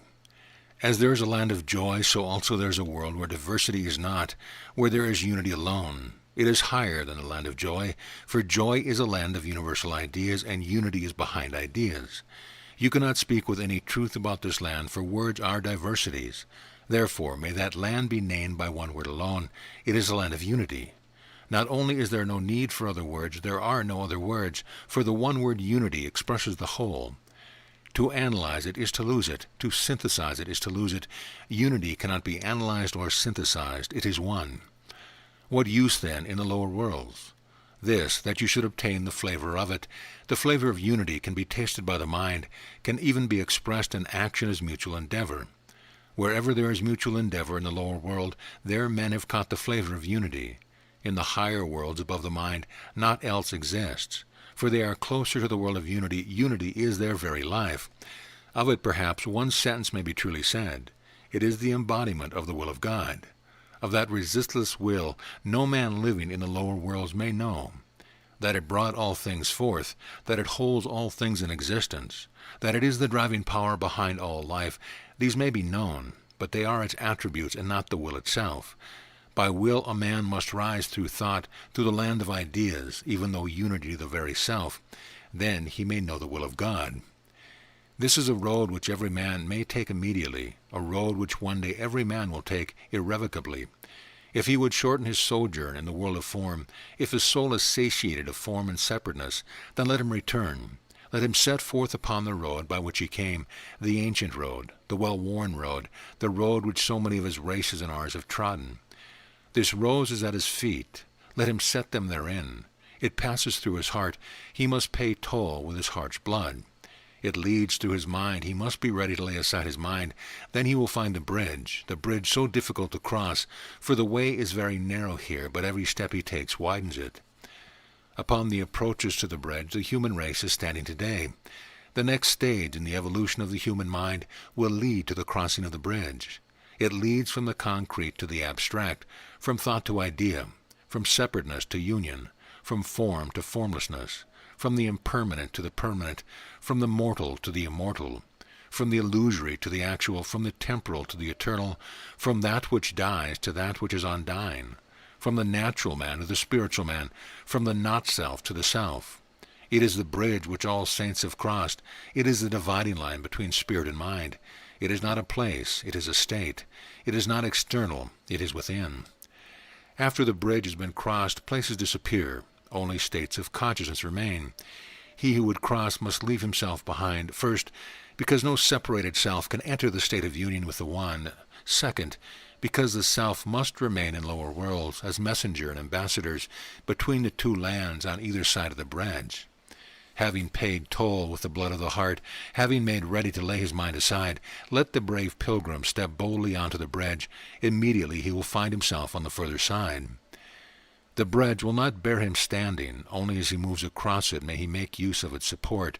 Having crossed, he finds himself in the land of joy, where pain is forever left behind, where parting is unknown, where knowledge dwells. He has reached the first resting place. Here he will find peace. Here he will renew his courage and his strength. For the succeeding stages of his pilgrimage, here he will survey the road along which he has passed. Here past and present will become one. Here he may estimate the future and collect the many streams of energy that he has liberated in the past and bind them into one. He will now begin to direct his single stream of power. He will float no longer upon its waves at the mercy of the current. Henceforth he will take control of himself. Knowing the past, he will possess the future. Here he will gather together the products of his many lives and will assess their value. Here he will balance causation and effect. Here he begins to be the ruler of them both, knowing them as one. Here he sums up into whole the zodiacal experience of his many lives. Thus, having crossed the bridge, will he live. Thus will he labor, knowing his lower self, the man that he has left behind in worlds of form below the bridge, as his instrument. As instrument, henceforth, he must employ the lower man. Upon mind, feeling, and body he must play at will. Render them silent at will, deprive them of all self-initiated volition. Teach them to answer to his gentlest thought, develop to the full their automatism, so that they labor in the worlds of form as perfectly as he himself employed them. That portion of himself which he sent down, clothing it in form that it might command form, he now withdraws, leaving the form bereft of self, not but an instrument. Later he will draw still further. Thus it is of very great importance that from the outset the form should be controlled, perfected, trained, ready to be laid aside at will, according to his need of freedom in the higher worlds, ready to be resumed and to serve with absolute efficiency. This is his duty in the world of form. He will do his work with ease, because henceforth he works from above. No longer is a stream of thought or a rising feeling or a craving of the flesh associated with himself. He knows them as the not-self, repudiates their claim, and rules thought, feeling, and flesh with his liberated will. They are but the brush with which he paints in lower worlds, the vision which is his in worlds beyond the bridge. As pencil he sharpens them, that he may draw truly the pattern he will weave upon the web of time and space, those illusory rulers of the worlds below. These are the lessons he must learn ere once more he can take the road by which he shall attain liberation from the domain of time, space, and form. He takes his bodies one by one and perfects them, as a mechanic sharpens and adjusts his tools, that they may give him perfect service, never failing him in any task to which he sets his hand. The body must be made pure, light, responsive, accurate, and controlled. It must be at ease. Through every nerve, sinew, and muscle, through every organ, through flesh and skin and bone, there must be ease, perfect poise, utter restfulness. He must preserve his vital force as his most precious jewel in the lower world. Without it the finest body will be useless. With it all things may be done. It is the life force of the form through which he himself is immanent. He will only use that portion of his body which the immediate task demands. The remainder will be at rest, acting as a reservoir of vital force. Thus will he gain health, thus develop the special kind of strength which he will need in order to manifest, through the form which he maintains in the worlds below, the vision and the power which he has won beyond the bridge. Thus will the pencil point be sharp, thus will he ensure against error through failure of the instrument. This work will not be new, for having glimpsed the vision of the land beyond the bridge for many years before he crossed it, he has been preparing himself with such knowledge and power as he could command while imprisoned in the lower world. His real immortal self, with whom he is now united and identified, influenced him continually by brooding and suggestion, by atmosphere, by vision and dream, so that he might prepare.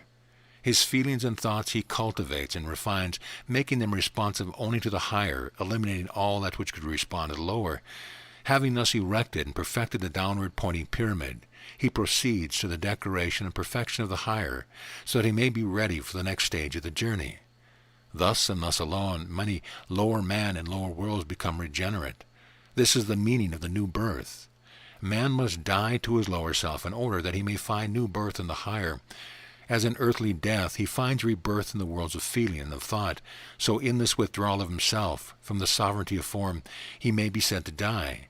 He is not laid in any grave, nor does his body disappear before the eyes of men, yet he truly dies.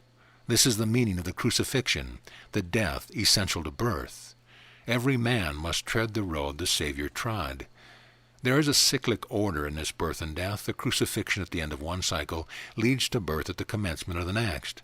In never-ending spirals, the great drama must be repeated, man ascending ever higher as he enacts the drama.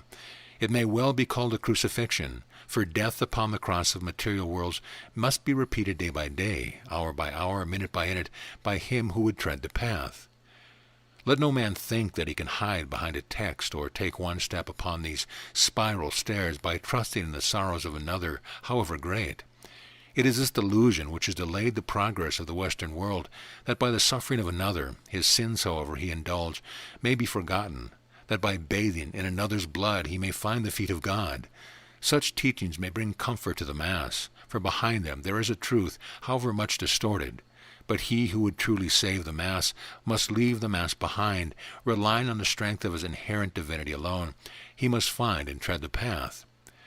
When the great resolve is once born within the heart, when once the first step is taken, the help of many Saviors will be his, and with him they will freely share their blood. This is the true atonement, the at-one-ment which one day he must learn.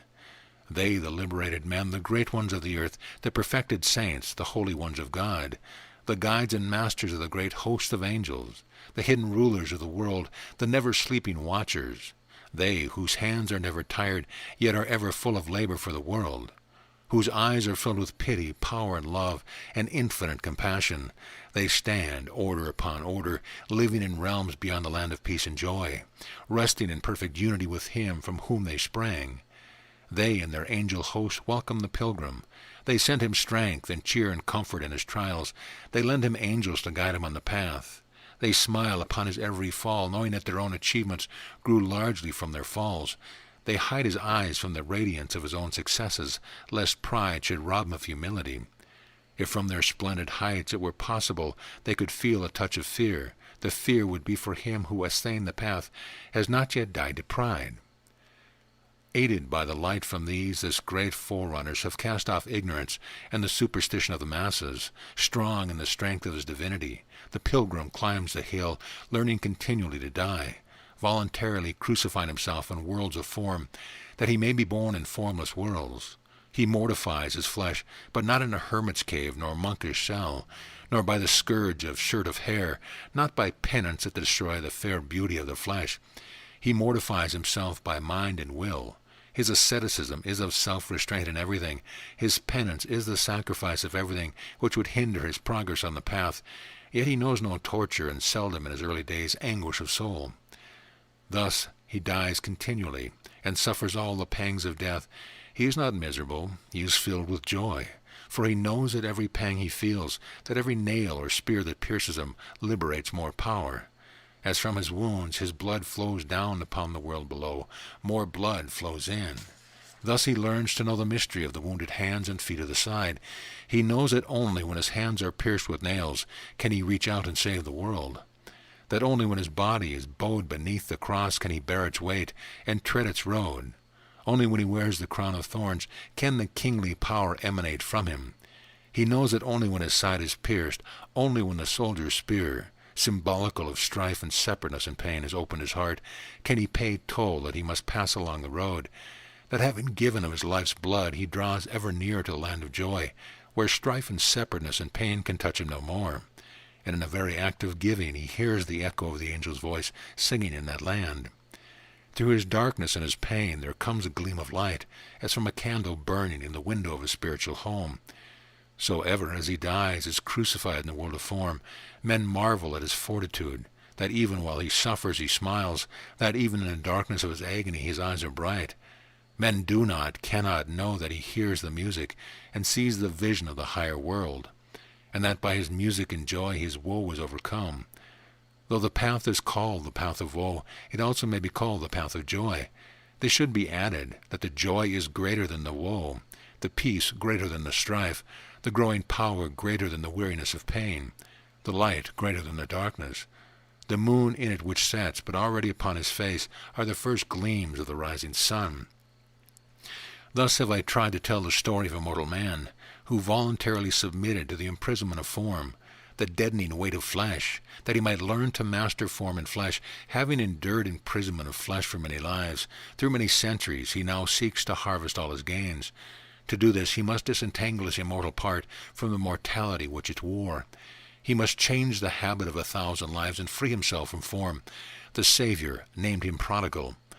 So he treads the path, seeking ever to beautify, to cultivate and refine his vehicle, his instrument, that after he has died to them and died to their control, and won his birth in other worlds, he may use and find in them a many-sided diamond, which he may render still more highly polished, whose many facets he may now perfect, that through its translucent beauty the new glory which is his may shine forth for the helping of his fellow men. Such is his attitude to body and to form, ever he regards them as matter to be perfected and beautified.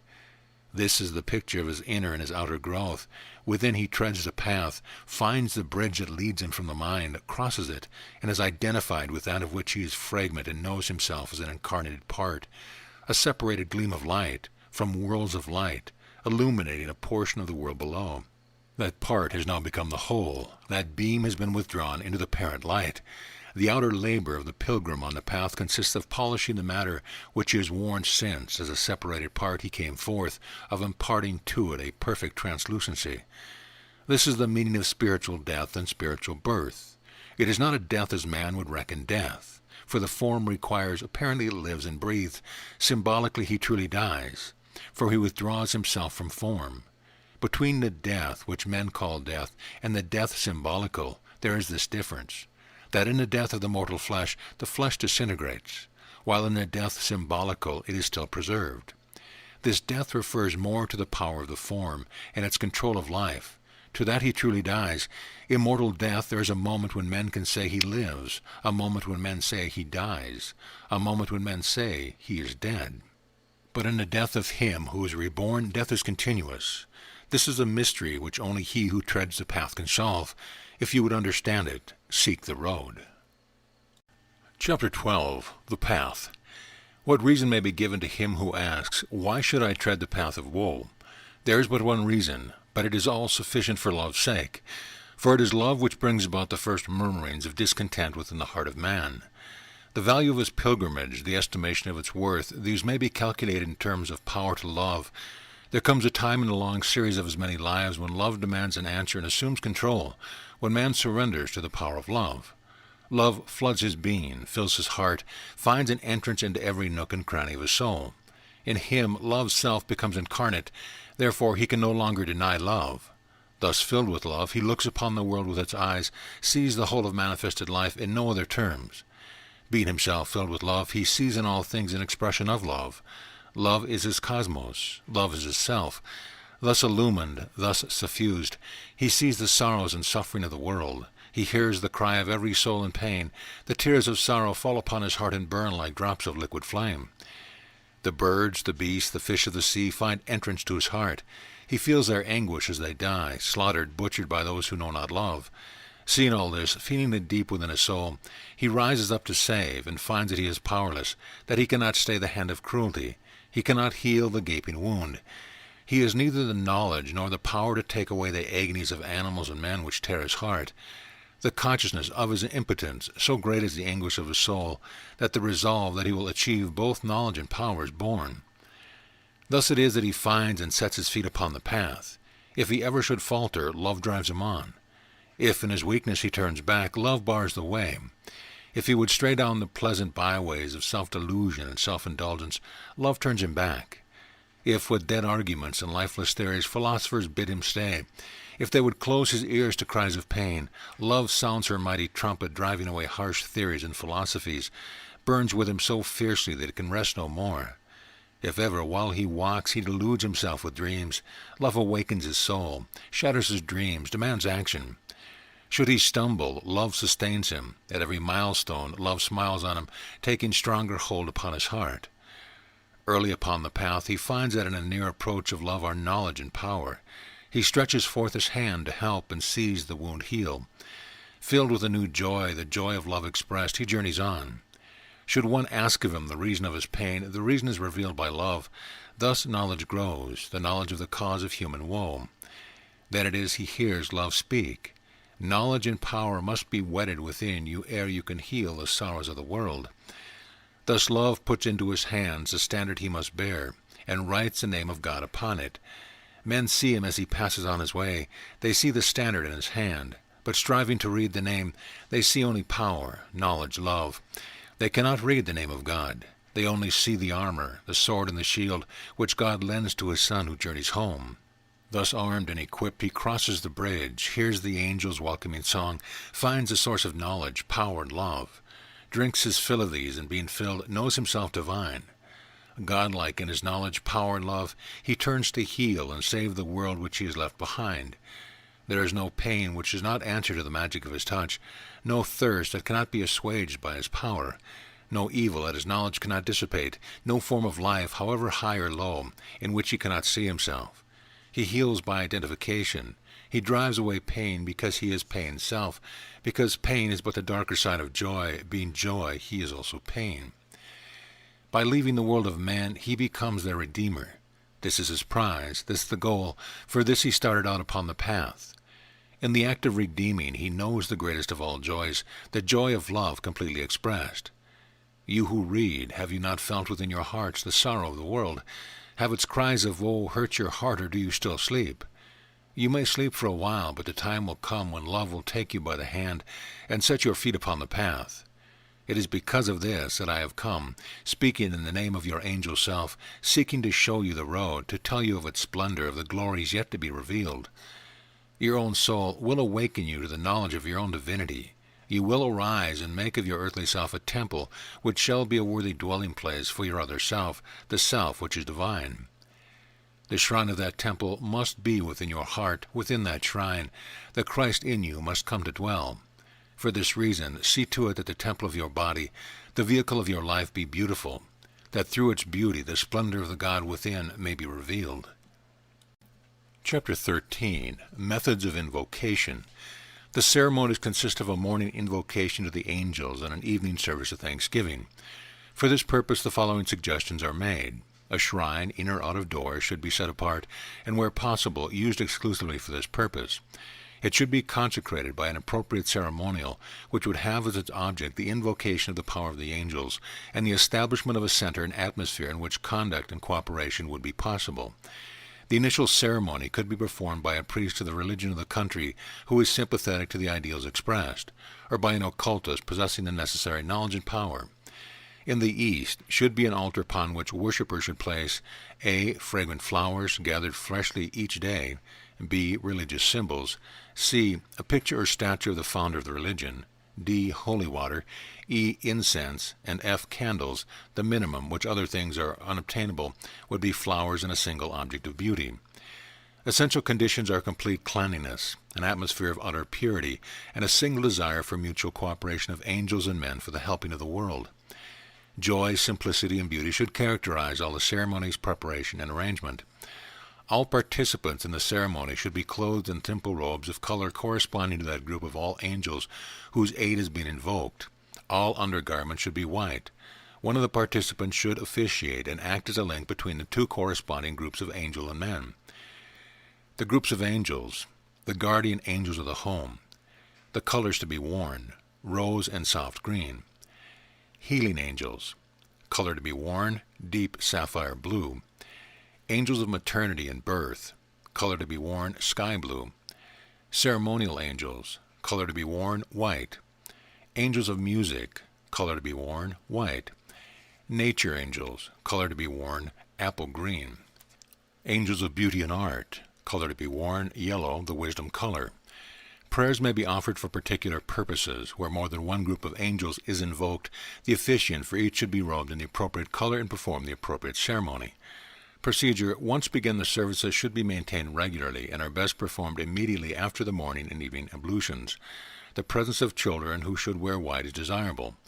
All should enter in procession, the children leading the officiants last.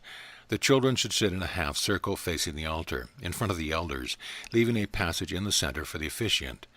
Where very young, aged, sick people or pregnant women are present, they should be placed nearest the altar, the rest, with the exception of children, standing in straight rows behind them.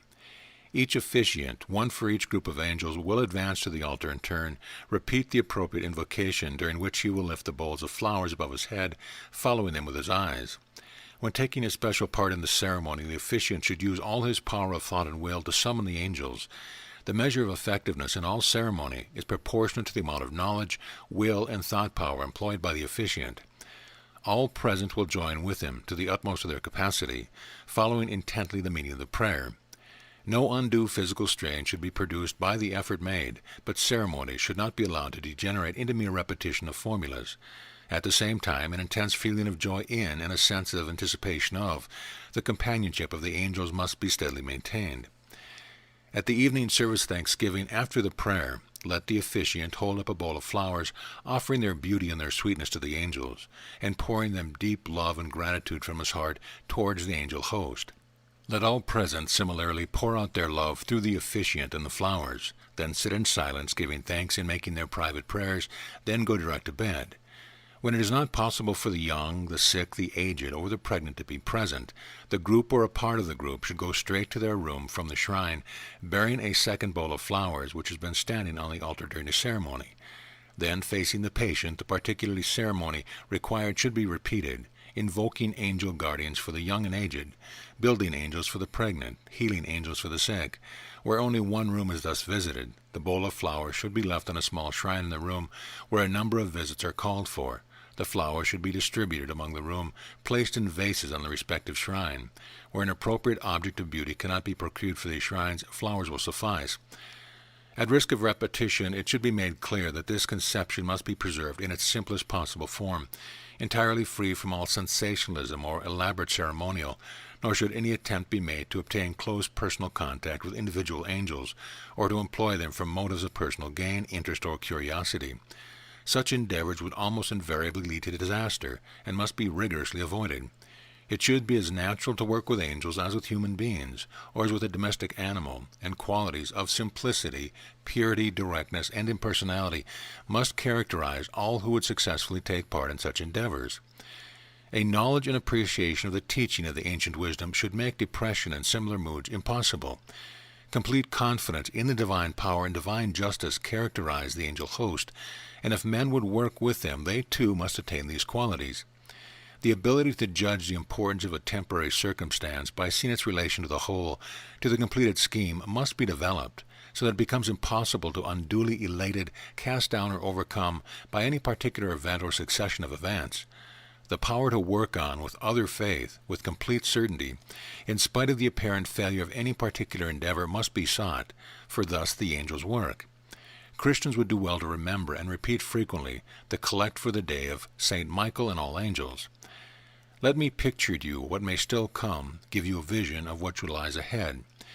Picture a vast plain in a far clime under a clear sky, where thousands and thousands of your people gather, and with them the sick, aged, the young, and form in great figures on the plain, stars, triangles, pentagons, invoking us, until descending to your earth we come, visible as robed in flesh, a glorious descent into your midst.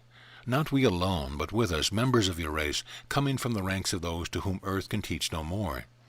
There we come among the multitude, to heal, to guide, and to inspire, and ere we depart, with promise of early return, to pray with them, uplifting all to the feet of Him who is the Father of us all, our Logos and our Lord, in every land, to every people. Thus might we come. Invocations and Players, the Morning Invocation. The Divas of Ceremony. Hail, brethren of the Divic host, come to our aid. Give us your fiery Divic power, as we give you our human love. Fill every place with power and life. Share with us the labors of this earth, that the life force within be set free. The Divas of Music. Hail, Divas of Music, come to our aid. Sing to us your songs of joy, fill us with divine harmony, awaken us that we may hear your voice. Attune our ears to your song, ensole our earthly music with your light. Share with us the labors of the earth, that men may hear the melodies you sing, beyond the realms of space and time. The Guardian Divas of the Home. Hail, guardian angels of the home, come to our aid. Share with us our work and play. Be with us that we may hear your wings and feel your breath upon our cheek. Come close and sense our human love. Take our hands in yours. Lift us for a while from the burden of this flesh. Grant us to share with you your wondrous freedom throughout space, your vivid life in sunlit air, your great intensity of joy, your unity with life. Help us so to work and play, that the time might be brought near, when all our race shall know you well, and hail you, brother pilgrims on the path to God. Hail, guardian angels of the home, come to our aid. Share with us our work and play, that the life within may be set free. The building angels. Hail, Devic hosts who build, come to our aid. Help this new birth into the world of men. Strengthen the mother in her pain, and send your gracious angels to attend the bed of birth, and usher in the dawn of this new life, giving to the coming child the blessing of our Lord. Hail, Devic host who build, come to our aid. Help this new birth into the world of men, that the divinity within may be set free. The healing angels. Hail, divas of the healing art, come to our aid. Pour forth your healing life into this place or person. Let every cell be charged anew with vital force. To every nerve give peace. Let tortured sense be soothed. May the rising tide of life set every limb aglow, as by your healing power both soul and body are restored. Leave here or there an angel watcher to comfort and protect, till health returns or life departs, that he may ward away all ill, may hasten the returning strength, or lead to peace when life is done. Hail, divas of the healing art, come to our aid, and share with us the labors of this earth, that God may be set free in man. The angels of nature. Hail, divas of the earth and sky, come to our aid. Give fertility to our fields, give life to all our seeds, that this our earth may be fruitful. Hail, divas of the earth and sky, come to our aid. Share with us the labors of our world, that the divinity within may be set free. The angels of beauty and of art. Hail, angels of the hand of God, come to our aid. Impress upon our worlds of thought, of feeling, and of flesh a sense of divine beauty.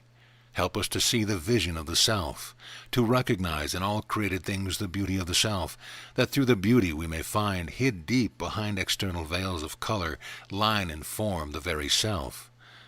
Thus, having helped us, inspire us with the power to give expression in our lives to all that we have seen, to the good, the true, the beautiful.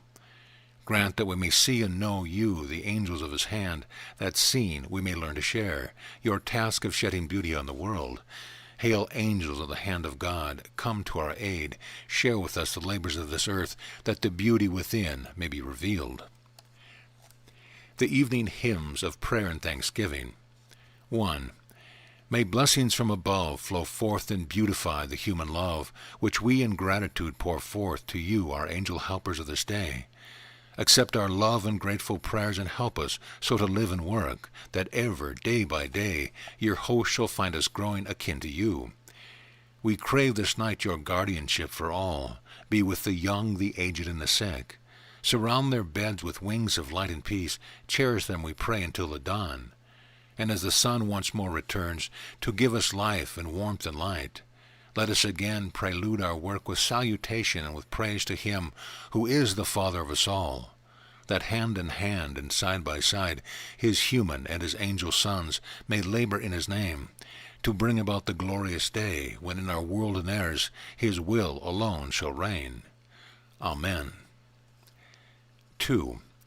Night gathers to its close our earthly day, and now we gather here, our angel guest, to offer thee our love and gratitude, to thank thee for thy service.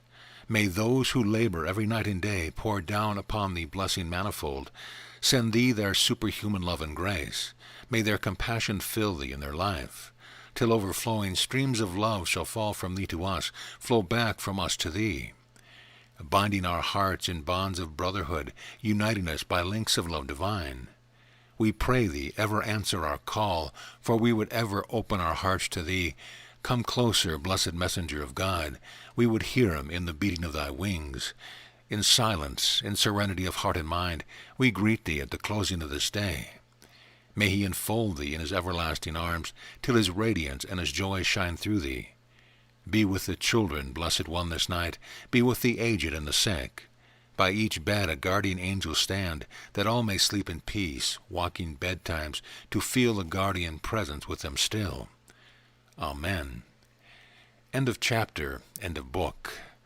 This audio presentation of the Brotherhood of Angels and of Men by Geoffrey Hodson has been brought to you by audioenlightenment.com, copyright 2015, all rights reserved.